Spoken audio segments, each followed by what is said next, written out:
Еден клик наместо гласачко ливче за дијаспората. Функционерите без право на политичка промоција на службените профили на социјалните мрежи за време на кампањата. Нова математика за распределба на милионите за политичките партии и нов праг за независните кандидати. Ова се предлог измените на изборниот законник до кој дојде ТВ24, а утре се очекува да влезат во собраниска процедура по скратена постапка.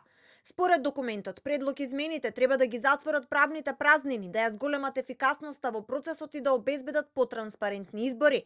Една изборна единица засега останува само политичка фраза, но не и правна реалност. Со предложеното решение, гласањето во дипломатско-конзуларните представништва се заменува со електронско гласање. Член 1.16а. Електронско гласање од странство е начин на остварување на избирачкото право на изборите за претседател на Републиката и за пратеници во собранието преку безбеден електронски систем на Државната изборна комисија од страна на избирачи кои се на привремена работа или престој во странство кои претходно се пријавиле за таков начин на гласање.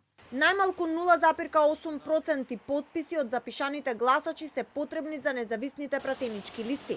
Во однос на парите за политичко рекламирање, 42% може да искористат двете најголеми политички партии од позицијата и од опозицијата, според бројот на пратеници во собранието.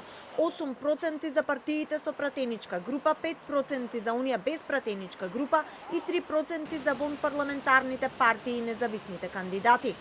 Најмногу 6.000 евро од физичко лице и најмногу 50.000 евро од правно лице е дозволено финансирање на партиите во кампањата.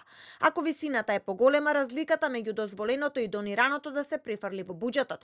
На функционерите во иднина нема да им биде дозволено и да се рекламираат или напаѓаат друг кандидат за време на кампањата на службените профили на социјалните мрежи.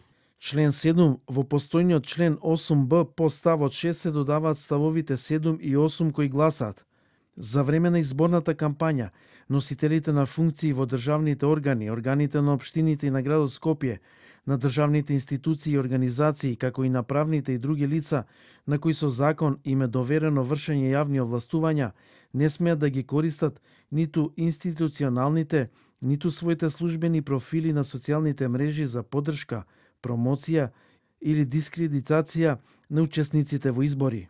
И додека измените влегуваат во последна фаза, политичката игра допрва се отвара. Финалната битка од утре треба да се пресели во законодавниот дом.